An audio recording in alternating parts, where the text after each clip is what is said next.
Fala, rapaziada! Você já ouviu falar em Dungeons & Dragons? Não? Você? Dungeons & Dragons. Você já ouviu falar? Não? E Caverna do Dragão? Ah, com certeza, né? Então, pra você que é dos anos 2000, você deve ter visto bastante reprise desse desenho. Pra você da década de 90, ali começo de 1993, 94, né? Com certeza você assistiu aí todos os episódios. Você da década de 80, de 1986 em diante, você também com certeza acompanhou esse desenho que marcou uma geração.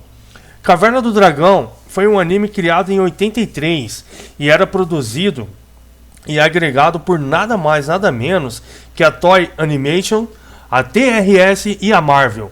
Vale ressaltar que o Toei Animation também produziu o desenho Digimon, né, e clássicos como nada mais nada menos que Dragon Ball Z e Cavaleiros do Zodíaco. Só isso. A estreia de Caverna do Dragão só se deu aqui no Brasil em 1986 pela Rede Globo, apenas nas manhãs de domingo no programa da Xuxa. Basicamente, Caverna do Dragão gira em torno da história de 6 crianças: Sheila, Presto, Rank, Bob, Diana e Eric, que ganham armas para se protegerem no mundo de Caverna do Dragão, onde foram parar após entrarem num brinquedo e em um parque de diversões. Perdidos e sem saberem o que fazer, ganham um mago guia chamado de Mestre dos Magos, onde se revela ser um grande ser misterioso, cheio de enigmas e segredos, mas que conduz a trajetória das crianças naquele mundo. Eles ganham a companhia de um bebê unicórnio chamado Uni, e o mais novo da turma, o Bob, acaba meio que adotando, né, como seu animal de estimação. Temos também o Vingador, que se revela casca grossa daquele mundo, se tornando o maior vilão da turma. O Vingador quase sempre está envolvido nas dificuldades que as crianças têm em querer voltar para casa, colocando obstáculos por todos os lados para dificultar as suas trajetórias. E temos também o Tiamat, uma espécie de dragão de 7 cabeças que também não facilita a vida dos jovens. Bem, rapaziada, explicando mais ou menos o enredo do desenho, o que pega é que temos um mistério aqui. Afinal, foram 20 episódios com as crianças passando por vários sufocos e perigos, vencendo os obstáculos que o Vingador empregava, e nunca soubemos de fato se eles conseguiram voltar para casa ou não, né? Pois o desenho girava em torno disso. Eles faziam de tudo para voltar ao seu mundo, mas ali, nos 45 do segundo tempo, sempre rolava algum problema e eles perdiam a chance. Acredito que tanto você como eu torcíamos para o final, onde o desfecho era o final feliz, né? Onde o Vingador era finalmente derrotado e o Mestre dos Magos indicaria o caminho certo para eles voltarem. Mas por anos, e muitos anos mesmo, até décadas, esse final ficou meio que engavetado, vindo à tona apenas em 2009. Reza a lenda que Caverna do Dragão foi escrito por uns jogadores de RPG que depois de cada turno escreviam e roteirizavam as jogadas e depois vendiam para a produtora. Reza a lenda.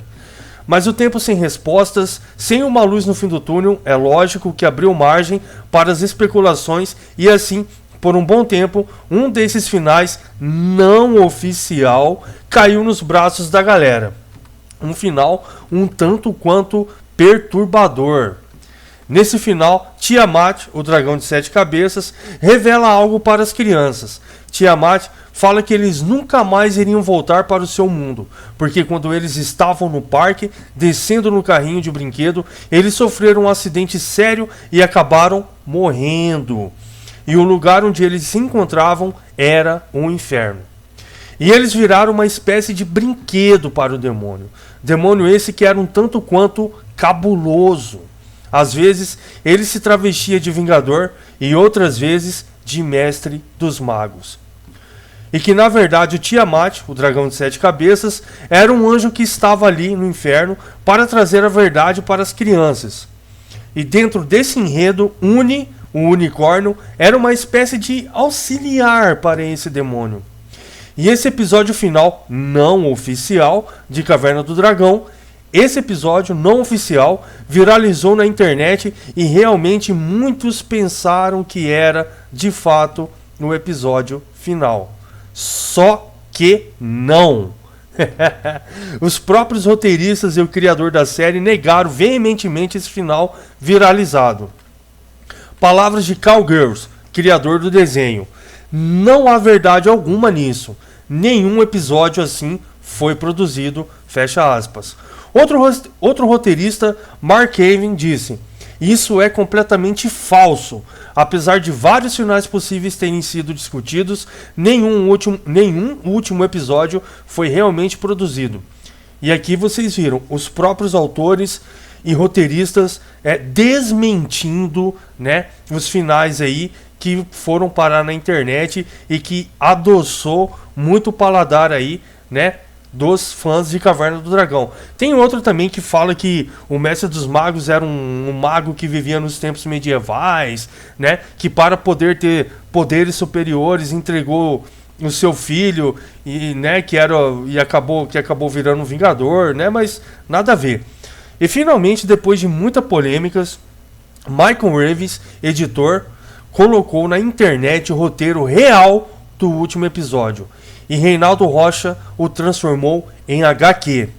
Então, rapaziada, se preparem que vou contar aqui o real último episódio de Caverna do Dragão. A versão oficial. Preparados? Bom, tudo já começa meio estranho, né? Com o Vingador e o Mestre dos Magos confabulando sobre os jovens e em como eles podem triunfar em mais uma jornada. E dessa vez, o pacto entre os dois fica mais sério, pois o que está em jogo são as armas deles e também a vida. Enquanto isso, a turma luta contra um poderoso dragão de várias cabeças. É um sufoco enorme e no meio da batalha o Mestre dos Magos aparece. Todos ficam com a esperança renovadas ao verem e pedem a ajuda necessária ao mago. Mas o que ele responde deixa todos boquiabertos. Vocês entraram nessa sozinhos, meus jovens amigos. Agora saiam sozinhos. No sufoco, eles vencem o dragão e quando a noite cai, eles lutam para não cair a ficha sobre o mago. Eles lutam a acreditar que realmente era o seu guia que o negou ajuda. No meio do embate de ideias, o Vingador surge e os jovens ficam em ativa para a batalha. O Vingador julga o Mestre dos Magos como um contra para a volta para casa deles e propõe um acordo. Nesse acordo, eles devem ir ao sul do reino e encontrar um cenotáfio, tá ligado? Uma tumba, onde dentro dessa mesma tumba há uma chave e ao encontrá-la, devem jogá-la no abismo. Se eles cumprissem com essa missão, o Vingador abriria o portal e eles voltariam para casa. Essa proposta do Vingador divide o grupo em dois, Rank, Bob e Diana, que relutam em acreditar no vilão, e Eric, Sheila e Presto, que resolvem cumprir a ideia de encontrar a chave e jogá-la no abismo. Com o grupo dividido, Presto faz uma mágica e faz um navio voar rumo ao sul. A tempo, Rank, Bob e Diana domam uma espécie de dragão e o faz levarem também rumo ao sul. De longe, o Mestre dos Magos e o Vingador monitoram os passos que eles dão e continuam num embate de vitória ou fracasso dos jovens. Mas não muito tempo depois, eles chegam à torre onde se encontram a tumba e a chave e mesmo assim o embate entre eles perduram. Uma parte quer jogar a chave no abismo, enquanto a outra parte da galera não aceita o Vingador como aliado.